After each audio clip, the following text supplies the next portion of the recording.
Hello students, आज हम एक न्यू टॉपिक स्टार्ट करेंगे, प्रॉफिट एंड लॉस। इस टॉपिक में पहले हमें पता होना चाहिए कि प्रॉफिट क्या होता है, लॉस क्या होता है, कॉस्ट प्राइस, सेलिंग प्राइस, ये सारी क्या चीज़ होते हैं, हमें इनके बारे में पता होना चाहिए। ठीक है, तो प्रॉफिट क्या होता है? जब मैंने किसी आर्टिकल को, किसी भी ऑब्जेक्ट को मैंने जब उसे मार्केट से परचेज़ करा तो उसे हम बोलेंगे कॉस्ट प्राइस। और जब मैं उसी आर्टिकल, उसी ऑब्जेक्ट को किसी और प्राइस पे सेल करूँगी तो उसे हम बोलेंगे सेलिंग प्राइस। ठीक है, तो जब मेरा सेलिंग प्राइस बड़ा हो मेरे कॉस्ट प्राइस से तब हमें प्रॉफिट होता है, एंड अगर मेरा कॉस्ट प्राइस बड़ा हो सेलिंग प्राइस से तो हमें लॉस होता है। ठीक है, तो प्रॉफिट का फॉर्मूला हो जाएगा selling price minus cost price, and loss का फॉर्मूला हो जाएगा cost price minus selling price. For an example, जैसे मैंने ये पेन 10 रुपीज़ में ख़रीदा एंड मैंने फिर इसको 20 रुपीज़ में सेल कर दिया, तो इसमें मुझे क्या हुआ? प्रॉफिट हुआ। अगर मैंने इस पेन को 10 रुपीज़ में ख़रीदा और मैंने इसे फिर 5 रुपीज़ में सेल करा तो मुझे इसमें क्या हुआ? लॉस हुआ। ठीक है, तो हमें पहले इसके बारे में पता होना चाहिए। अब जब हम परसेंटेज निकालते हैं तो परसेंटेज में जब हम निकालते हैं तो उसमें क्या होता है? नंबर ऑब्टेन्ड अपॉन में टोटल नंबर मल्टीप्लाई 100। सिमिलरली हमारा profit percent and loss percent भी वैसे ही होता है। तो profit percent equals to profit upon cost price multiply 100 and loss percent is loss upon cost price multiply 100। इसमें हमें एक चीज़ हमेशा ध्यान देनी कि जब हम परसेंटेज निकालेंगे तो उसमें हमारा डिनोमिनेटर में हमेशा कॉस्ट प्राइस होगा।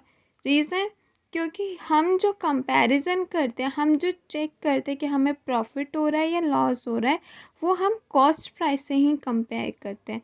मींस यहाँ पे मेरे इस ऑब्जेक्ट की, जब मैंने इसके 10 रुपीज़ वैल्यू बताई है तो मीन्स ये इस ऑब्जेक्ट की वैल्यू ये है।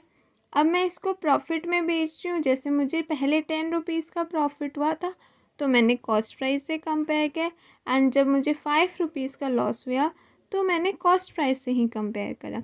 ठीक है, तो अब हम आगे बढ़ते हैं। आई थिंक आपको profit loss, profit percent and loss percent clear हो गया होगा। अब हम आगे बढ़ते हैं कॉस्ट प्राइस पे। तो कॉस्ट प्राइस में क्या होता है? हम पहले चेक करते हैं कि हमारे क्वेश्चन में हमें प्रॉफिट दिया है या लॉस दिया है। मीन्स अगर हमें प्रॉफिट दिया है डैट मीन्स हमारा जो सेलिंग प्राइस होगा वो हमारे कॉस्ट प्राइस से बड़ा होगा। तो जब हम कॉस्ट प्राइस निकालेंगे तो उसका फॉर्मूला हो जाएगा 100/100 plus profit percent multiply selling price.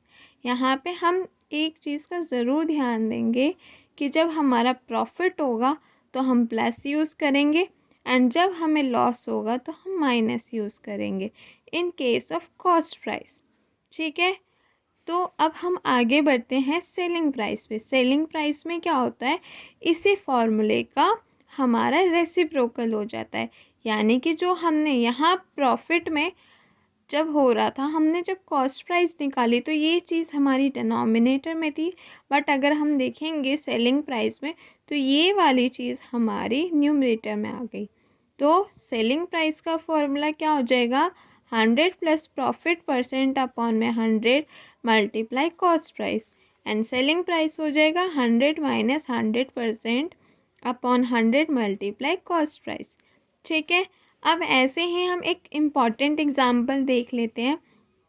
जैसे find cost price of an item sold for ₹1365 at a loss of 9%। तो पहले जब हम क्वेश्चन सॉल्व करेंगे हम देखेंगे हमें क्या क्या चीज़ें गिवन है। तो अगर हम देखेंगे तो हमें सेलिंग प्राइस दी हुई है ऑब्जेक्ट की, हमें क्वेश्चन में क्या दिया है? लॉस परसेंट, और हमें क्या निकालना है? Cost price. यानी कि हम इसमें कौन सा फॉर्मूला यूज़ करेंगे?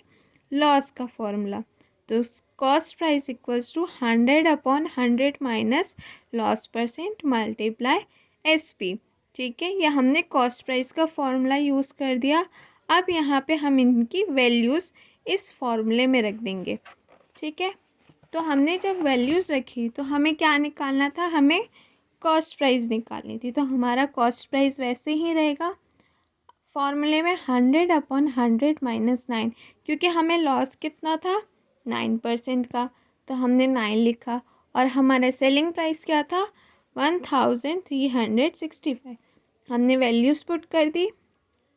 अब मैंने यहाँ 100 - 9 करा तो ये मेरा आया 91।